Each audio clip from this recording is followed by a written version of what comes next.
Welcome to Healing Your Families. We're talking about choices, and I love our episode today. We're talking about an area of choice for families that I think is really special and important, and that's childbirth. When a baby joins your family, that's really a life-changing event. Why not make it as special and as memorable as you possibly can? Well, we're fortunate today to have a guest who can tell us all about it. Her name is Sarah Roberts, and she's a birth photographer and doula. Sarah, welcome. Oh, thank you so much for letting me come on and talk about all this stuff. This is so exciting for me. Well, it is exciting for me too. And I just want to go into a little background. So my mother grew up in an era when you couldn't even say the word pregnant. You said expecting or in a family way. And it was just this hidden, dark thing. Her mother died when she was a teenager. And so when she asked her older sister, she's expecting her first baby. She wants to know what to expect. She's trying to find somebody who will talk to her about it. And when she asked her older sister, who had already had a baby, her sister just said, "You will pray to die." And that's the whole childbirth preparation my mother got. And in that day, they used ether. They just completely knocked the mother out just before they gave birth. So she experienced labor, but she didn't get to experience birth. She read Dr. Reed's book, Childbirth Without Fear, and she was determined. I was the last child born to her, and she was determined that this final birth, she would refuse the ether and stay awake. And they kept offering it, and she kept saying, no, I don't want it. And then the last time they asked her, she was so exhausted and weary, she didn't say anything, and they immediately gave it to her. And she was quite disappointed. She shared that with me. Well, by the time I had children, it was Dr. Lamaze and his book, Childbirth Without Pain, that everyone was reading. So I took a 6-week course. I learned all I could about childbirth. I did not want to miss out on a minute of this miracle. And my husband supported me all the way. He took the class too. He was my birthing coach. And it was a beautiful experience. But now it's really delightful. So tell us about what's childbirth like now and what are the options? Well, yeah, it is very different now. Delightful. I don't know if I would use that term, but I'm heartbroken for your mom and lots of other women who have similar experiences, and but it's heartwarming to hear you had your positive experience too. And I think we're in a day and age now, we have a pop star singer who performs the Super Bowl halftime pregnant and showcases her baby bump now. So we're past that point where it's a shameful thing.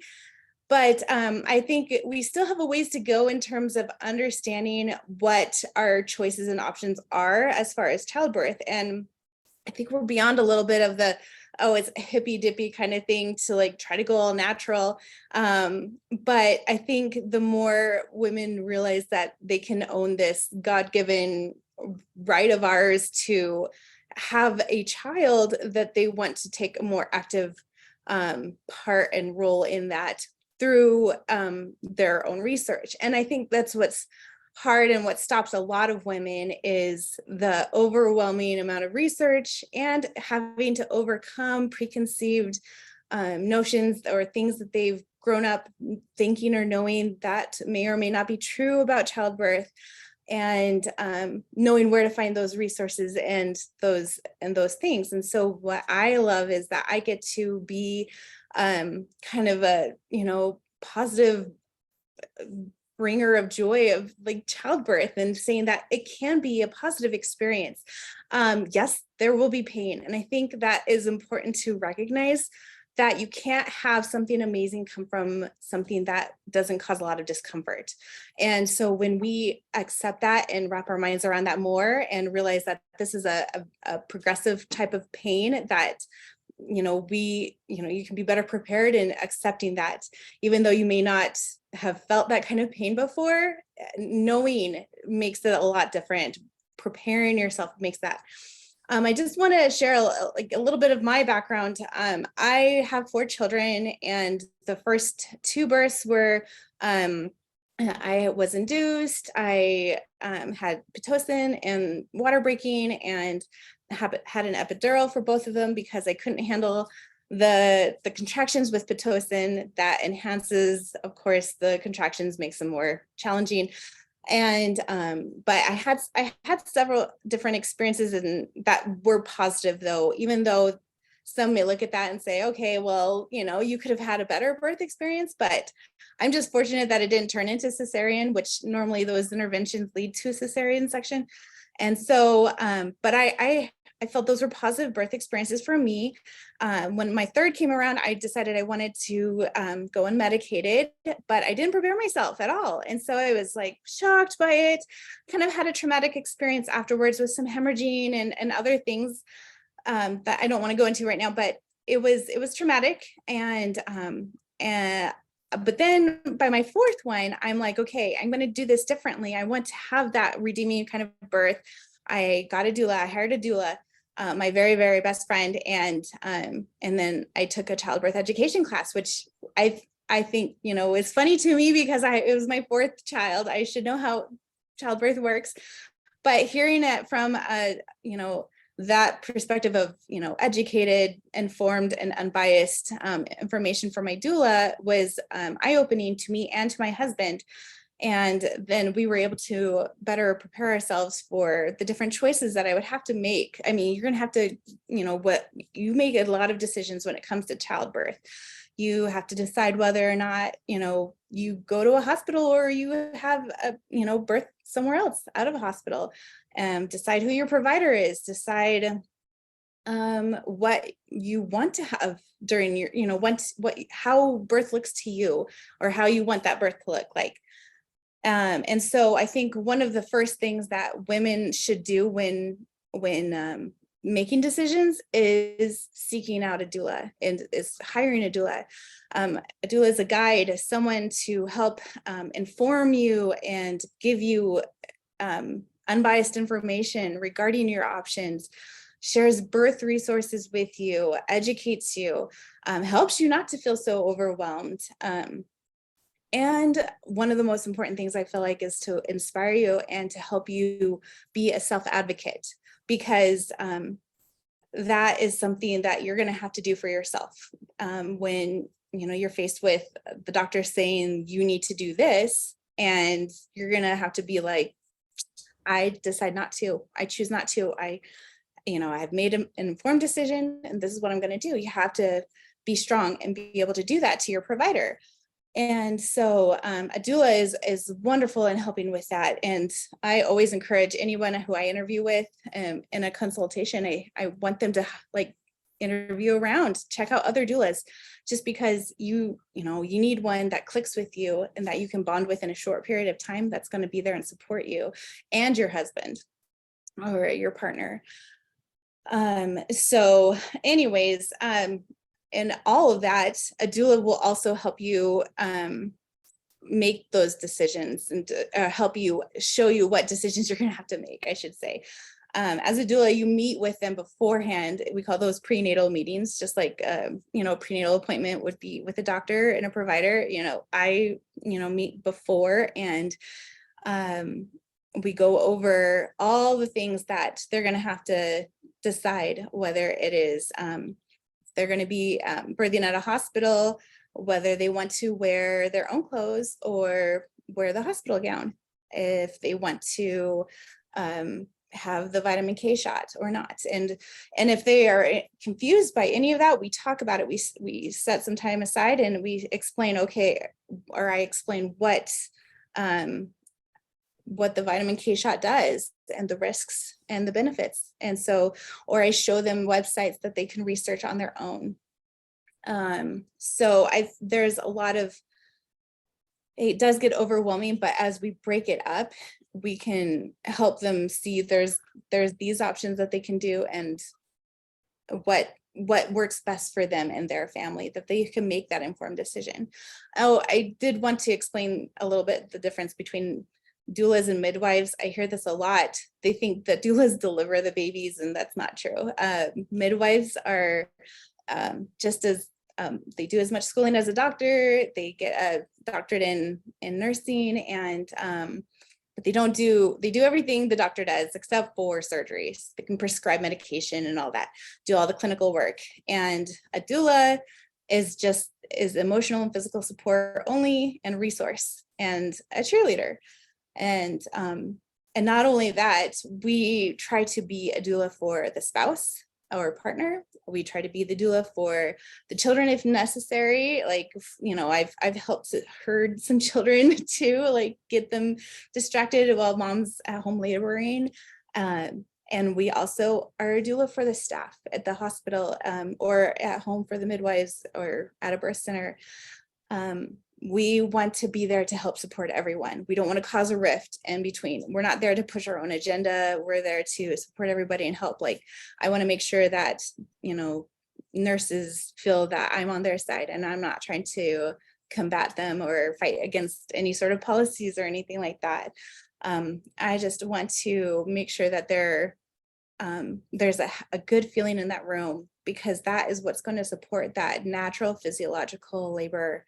And so that is what I was talking about it with a friend. Like, okay, we want to support our clients and make sure that they are in charge of their birth. They make those informed decisions, but at the same time, you want them to also understand that the most natural, or the best way to have, I don't want to say that, the way that will help them the most is to have the most natural and non-intervention way as possible.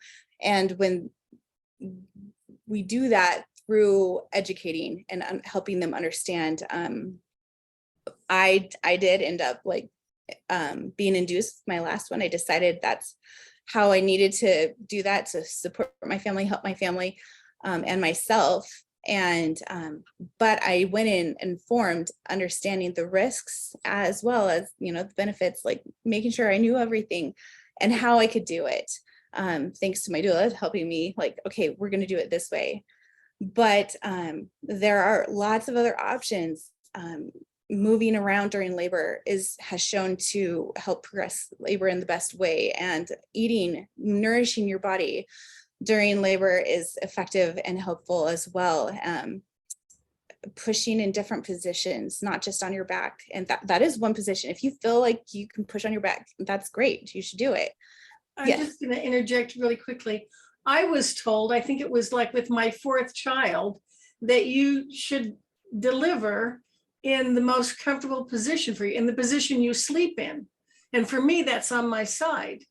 And I tried that and it was tons easier. I was amazed. But I loved what you were saying about choices. There are so many choices now. Now, when I had my first, it was in a hospital and everything was arranged for the doctor's convenience. The room was kept cold because that was more comfortable for the doctor. I was put in the harness, you know, with my legs up, because that was more convenient for the doctor. That's the only time, you know, after that, I decided that a hospital was no place to have a baby. And my next several children were born at home. But when I didn't have to conform for the convenience of the doctor, it was so much easier. I love that you realize, like, there's a difference in authority there. And typically it does fall with the doctor. And I think a lot of the time we yield to the doctor's decisions because they know better, they've gone to school and everything. And so when it comes to us, like, why do we know better than the doctor? Well, sometimes, yes, we do. We have that gut intuition as a mother. knowing what's best for our body and as with our baby, and sometimes going with that will go against what the doctor wants, and it does cause kind of a rift. But I think when you understand you're the one in charge, you can fire your doctor, you can fire your provider, any provider, not just a doctor, a midwife, anybody who doesn't serve you in your best interests. And some people, I think, find that just kind of mind-blowing that you can do that, but you're the one who's in charge, you're the one paying them for that. Right. If you look at the history, women took care of childbirth. It's only been in the last 100 years or so that the medical profession said, no, men need to take over and do this. Women don't know how to, can't handle this. But really, wasn't our body designed to give birth? I mean, the biology of it, if you have a healthy mother and a healthy baby, it's not a medical emergency. Yeah. And so, but I also like the point you made, if they are in a hospital, and I love what you do, you're working there, you're just keeping everybody happy, the mediator or whatever, but they do need to, there are certain restrictions, legal requirements that have to be satisfied. So I like the way you're representing, you're advocating for your client, the women giving birth, but you're also connecting with and smoothing over so everyone's on the same page, and that creates a beautiful atmosphere. Yeah, that atmosphere is going to help nurture that mother, help her feel loved, safe, protected, supported. And that will provide that oxytocin that she needs and her body needs and her baby needs. Yes, there's a video that's actually going viral of a fellow birth photographer who just gave birth in December. And she had another birth photographer video her, and she's in a hospital, and she was at a 4 centimeters dilated, and she was standing there at her bed, like by her bed, moaning, and she's kind of making some pushing noises you can hear. And the nurse is kind of freaking out. And she's like, okay, your midwife's not here yet, and you can't be doing this yet. You're not pushing, are you? And maybe you want to get on the bed. Maybe you want to do this. And the mom is just completely ignoring her. She's just honed in. She's focused on what she's doing. And it was just beautiful. Like she wasn't trying to be like combative or hostile or anything. She's just like in the zone, doing what her body is doing. She's listening to it and she's following through, and just within a few minutes, like this video isn't very long. It's like less than 2 minutes maybe.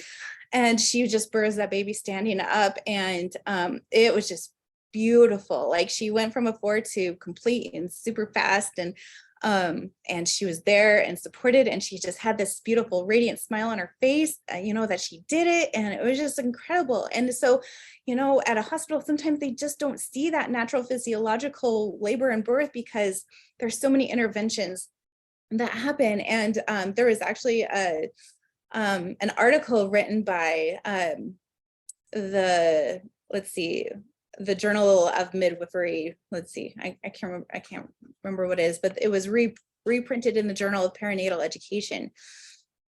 And they say that the use of obstetric interventions in labor and birth has become the norm in the United States. More than half of all pregnant women receive synthetic oxytocin, which is Pitocin, to induce or augment labor, which demands additional interventions to monitor, prevent, or treat side effects. Nationally, 1/3 of women deliver their babies via cesarean, a major abdominal surgery with potential for serious short and long-term health consequences.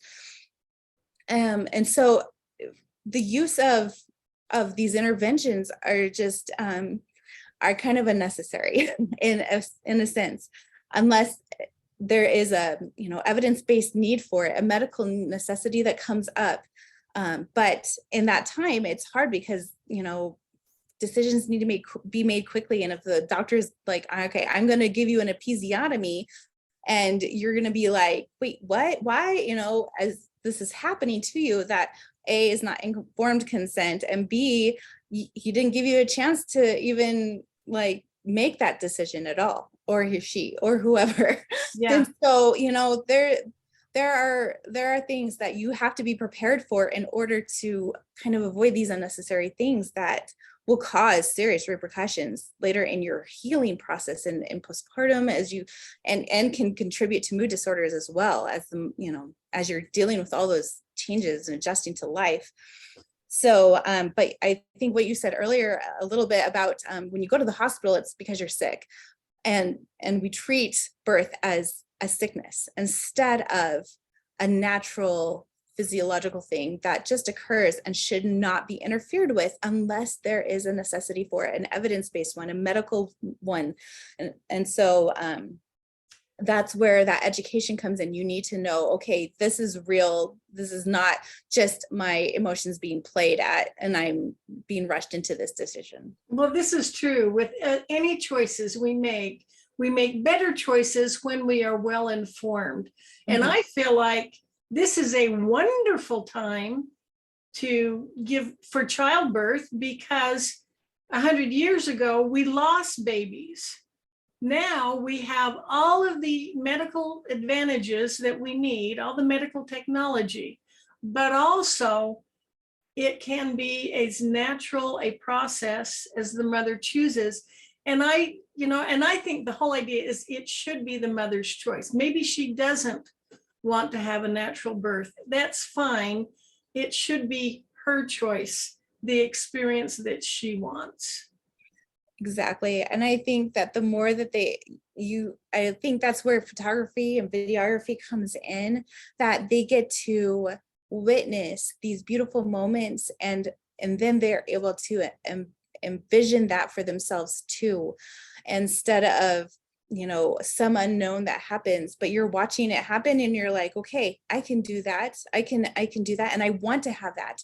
And I think that will just engender this bond, this strong bond between mother and baby, when you know you can advocate for yourself and have that skin to skin immediately after birth, not have anybody mess with taking the baby away and to do the measurements or to wipe off the baby, like leave that vernix alone, let that vernix stay on there. That doesn't really have to be done right away, does it? No, it doesn't. And so when you understand and know that, you can say, hey, no, I want to have the baby here for a little bit. Your body can naturally help regulate the newborn's temperature. And you can even, there's studies showing how important it is to, if the baby's needing some additional oxygen, you can have that oxygen administered to the baby on your chest as you help regulate the baby too. And so instead of being taken away into a warmer, you can just keep the baby there and they give the oxygen too. I've seen that happen. And so, I mean, there's amazing, beautiful things. And not just, let's talk a little bit about when a cesarean happens, when the C-section occurs, you know, like what does that look like? There are cases you need to, you know, it will need to happen. You can ask to have a clear drape. I've seen pictures of women deliver their own babies from their belly. There are ways you can be more involved in your C-section than there have been previously. And I think that's important to know that there's those choices. And not to mention that there are VBACs, which is a vaginal birth after a cesarean.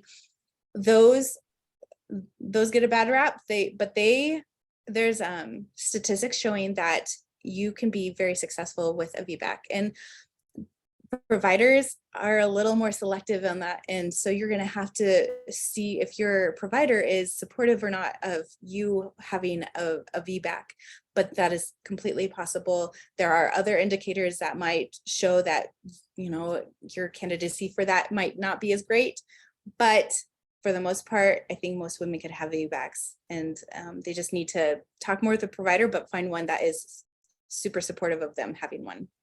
So what I'm hearing you say is to have the best childbirth experience, get some information.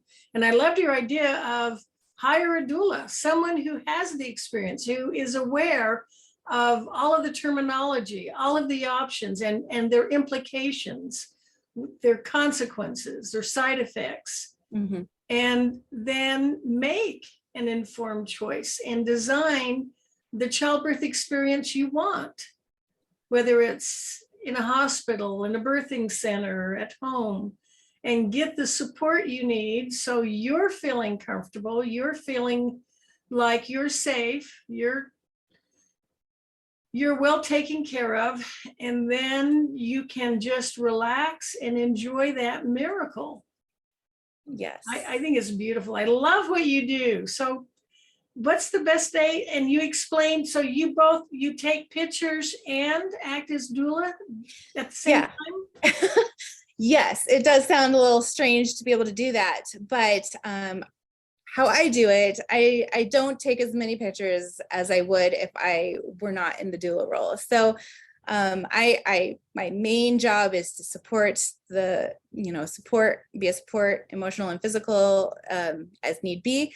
And then when there's a break where there's a time to sit down, I will take pictures, and I'll talk with my client ahead of time, like, this is what I'm going to be doing, which is important to you. You tell me what it is, and I'll make those pictures happen.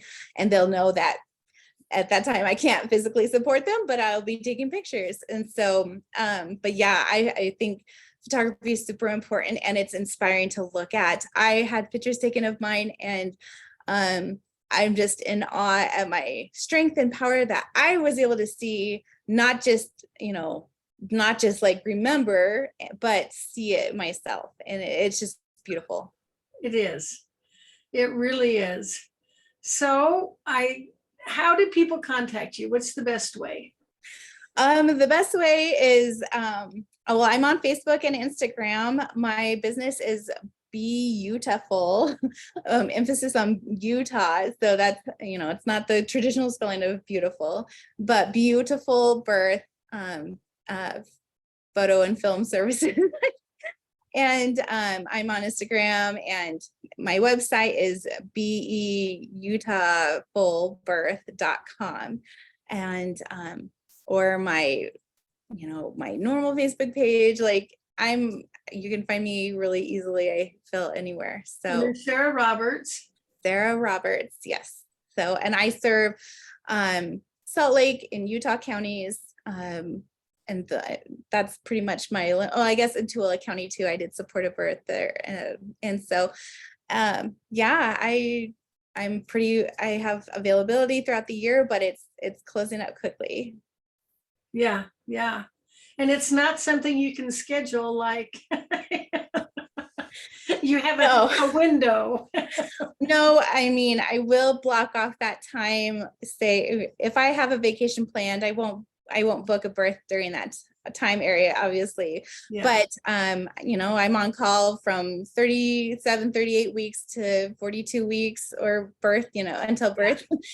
So that time period, I'm on call, meaning my phone is on. I don't travel very far. I am mindful of my activities and what I might miss. And I also work closely with backups, because just some things you can't avoid and prevent. And so backup is very valuable. And there's a huge community here of doulas and birth photographers that I am happy to be a part of. So do you have any experience or knowledge of hypnobirthing?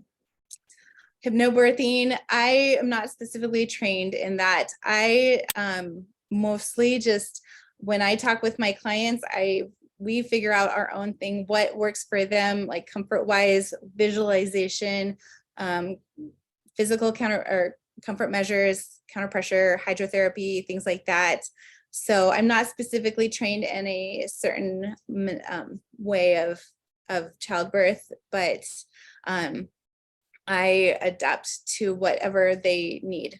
Well, and that's typical for doulas. You're supporting them in whatever, like the mother would pick what childbirth education she wanted. Exactly. And then you're supporting her.